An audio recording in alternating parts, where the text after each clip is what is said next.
ગુજરાતનો આવાજ।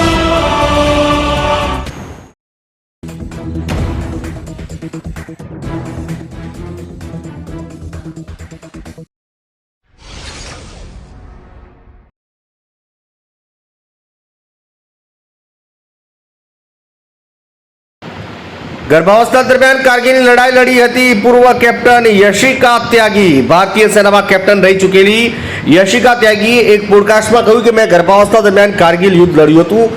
ત્યાગીના મતે તે સમયે હું ગર્ભાવસ્થાના બીજા ત્રિમાસિક ગાળામાં હતી અને બાળક પણ મારી સાથે હતું। યશિકાએ આગળ કહ્યું કે તમે કલ્પના કરો, મારા એક હાથમાં કાર્બાઇન અને બીજા હાથમાં 2 વર્ષનું બાળક હતું।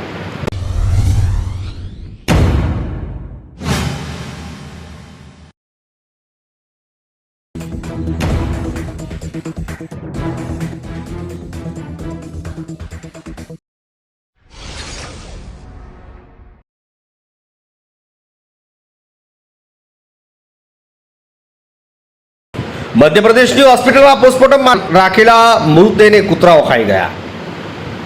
મધ્યપ્રદેશના નર્મદાપુરામાં જિલ્લા હોસ્પિટલના સ્ટાફની બેદરકારીને કારણે શુક્રવાર રાત્રે પોસ્ટમોર્ટમ માટે શબગરમાં રાખવામાં આવેલા એક યુવાનના મૃતદેહને કૂતરાઓએ ફાડી નાખ્યો। આ યુવાનનું માર્ગ અકસ્માતમાં મોત થયું હતું। મૃતદેહની હાલત જોઈને પરિવાર ગુસ્સે થઈ ગયો। સિવિલ સર્જને જણાવ્યું કે ફરજ પર તેના સુરક્ષા ગાર્ડને કારણે કારણદર્શક નોટિસ જારી કરવામાં આવશે।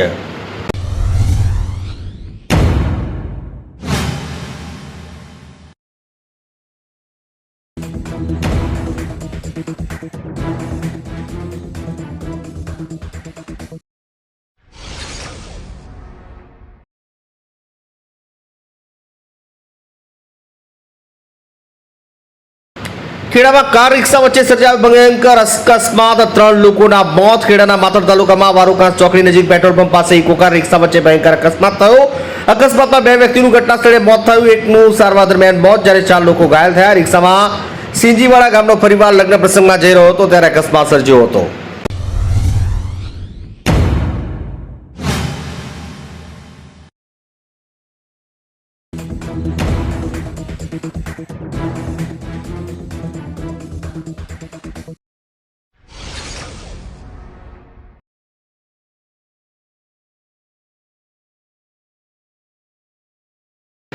आंतरराष्ट्रीय क्रिकेट में पहली बार एक मैच में 10 बैट्समैन रिटायर्ड आउट થયા। 15 डक पर आउट। महिला T20 world cup Asia region qualifier में शनिवार यूएनी कतारनी मैच में यूएना 10 बैट्समैन रिटायर्ड आउट થયા અને 15 बैट्समैन डक 0 रन पर आउट થયા। आंतरराष्ट्रीय क्रिकेट में आવું पहली बार बन्યું। यूए પોતાનો દાવ 192 पर डिक्लेर કર્યો અને કતાર 29 રનમાં ઓલ આઉટ થઈ ગયું। મેચમાં यूएના કેપ્ટને સદી ફટકારી હતી।